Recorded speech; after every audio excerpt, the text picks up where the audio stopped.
Yo, good morning guys. Lex Beta nga po pala ulit. And gagawa tayo ng video tungkol or regarding sa mga product natin.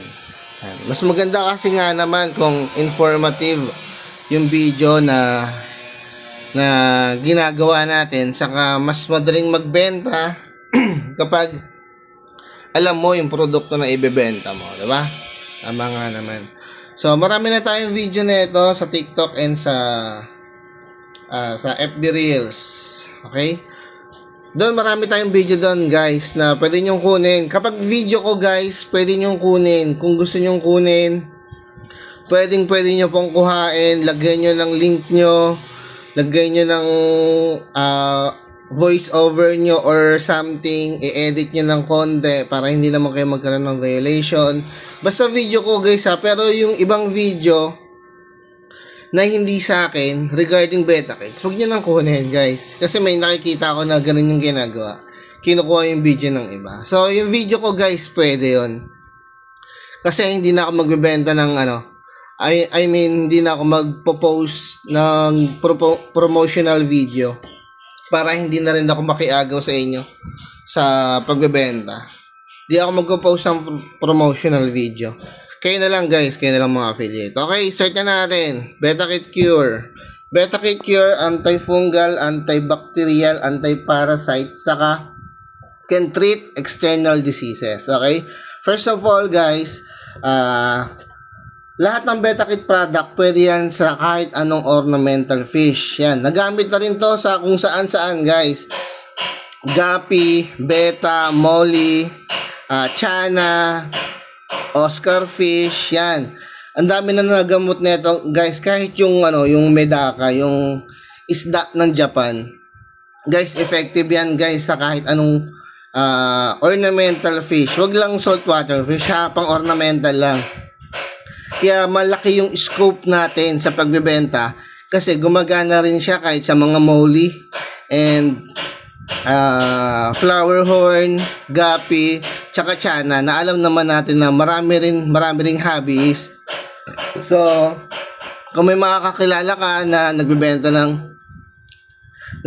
ng or nag-aalaga ng chana, ng gapi, molly, pwede nyo rin tong i-offer sa kanila.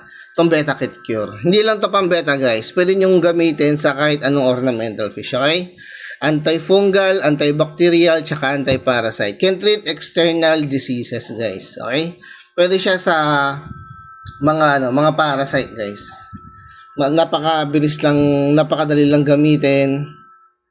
Saka guys, kapag magtatanong kayo kung paano yung treatment, may nagtatanong sa inyo kung paano yung treatment. Guys, sa sa bote natin may QR code yan. Ayun, nakalagay Beta Kit Cure, scan me. So, dito guys, kapag in-scan nyo to, guys, lalabas yung tutorial ng Beta Kit Cure kung paano gamitin sa treatment. Pero kapag prevention lang naman, guys, 1 to 2 drops lang. 1 to 2 drops lang. Kahit may plants or may tawag dito, kahit may plants or may yung pump, kalmutan ko tawag din yung filter yung filter, okay lang, gamitin si Beta Kit Cure. Kahit may filter pa yan or may plants, okay lang. Basta pang preventional, okay lang yun, guys. Okay? Maintain or prevent, okay yan. Next, Beta Kit Probiotics, guys. Meron din tong may QR code din to. Ayan. Hindi kayo mahihirapan sa kumbaga, pagtuturo kung paano gamitin si probiotics kasi may QR code siya. Pwede nyo pa-scan sa client na lalabas kung yung kung paano gamitin si Beta Kit Probiotics. Ito naman, providing enzyme for better digestion. Yan. Enzyme para gumanda yung digestion ng ating mga alaga. Immune system, nagpapalakas ng immune system. Increase immune response against pathogenic bacteria. Kumbaga, bukod sa good bacteria siya, guys, nagbibigay din siyang protection para sa mga pathogen. Yan, sa mga bad bacteria. Ito guys, meron din siyang QR code. Makikita mo rin kung paano natin pwedeng gamitin si Beta Kit Probiotics, and pwede rin siya sa gapi, sa molly, sa kahit anong ornamental fish guys. Kumbaga ito yung good bacteria naman siya. Ito guys, hindi siya pwede pagsabayin ha. Si Beta Kit Cure kasi antibacteria, si probiotics naman good bacteria. So mawawalang saysay si probiotics kapag pinagsabay nyo. Ang pwede nyo gawin, probiotics lang ang papatak nyo sa kanila kapag healthy naman yung isda. Pero kapag may sakit yung isda, sa Beta Kit Cure, pwede rin naman pang maintenance to. Kaso nga lang, ang disadvantage ni Beta Kit Cure, mawawala kahit yung good bacteria niya. Pero healthy yung isda, syempre. Healthy yung isda kasi walang bacteria, walang parasite. Pero kasama mawawala doon yung good bacteria. Ito naman guys, good bacteria. Immune system, pag nagpapalakas ang immune system. Tsaka, nakakapagpatagal tong masira in tubig. Sobrang ganda na ito sa mga nagpapalaki ng beta. Ito maraming gumagamit na ito mga breeder. Kasi ito nakakapagpatagal mag-water change kumbaga. Kung busy ka sa trabaho, sa work, ito pwede mo itong gamitin para hindi ka water change. Kasi gumaganda dito yung quality ng tubig. Dahil sa good bacteria na bigay nito. Okay? Next tayo guys. Next naman si Blaze Flare. Yan. Si Beta Kit Blaze Flare naman, perfect for grooming beta. Ito naman guys, para maging active lalo ang beta natin sa pag-flare. Yan, para maging aggressive si beta, ito yon si Beta Kit Blaze Flare. Nakakatulong kasi yung flaring guys sa pag-fan ng fins nila. Kumbaga, mas lumalapad yung fins, mas gumaganda yung deportment kapag laging nag-flare, okay? Tapos, bukod doon guys, si Beta Kit Blaze Flare, nakakatulong din siya magpabilis mag-regenerate ng damaged fins tsaka damage scale. Kumbaga, halimbawa, meron kayong isda na punit-punit. Okay, may punit yung fins nila o kaya may damage yung scale. Ito guys, pwede nyo tong i-recommend para kumbaga makatulong sa pag-regenerate ng damage fins at damage scales. Okay? Kapag mayroong fin rot or fin hole si beta, ito ang combo niyan guys. Itong dalawa. Si Beta Kit, kasi ang fin rot at fin hole galing yan sa bacteria. Sa bacteria ng tubig. Kaya nalulusaw yung fins nila dahil sa bacteria. Then, gagamitan mo ni Beta Kit Cure para mamatay ang bacteria. Gagamitan mo naman ni Beta Kit Blaze Flare para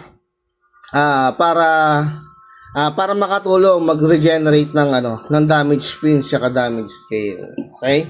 Next naman tayo guys. Ito, si Beta Kit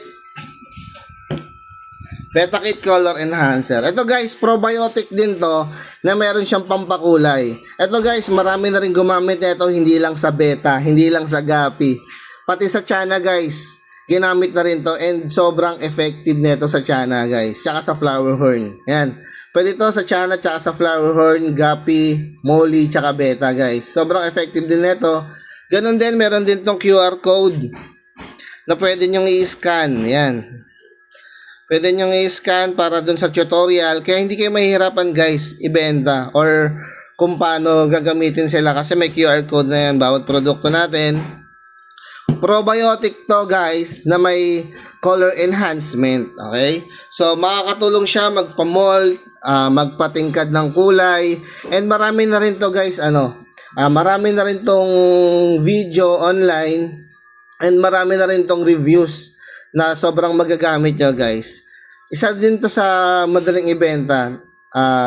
Wala siyang masyadong video sa TikTok, pero sa Reels marami siya. Kaya kung ako sa inyo guys, ito yung pagpukusan nyo ibenta. Kasi bukod sa probiotic siya, nakapagpaganda siya ng quality ng tubig.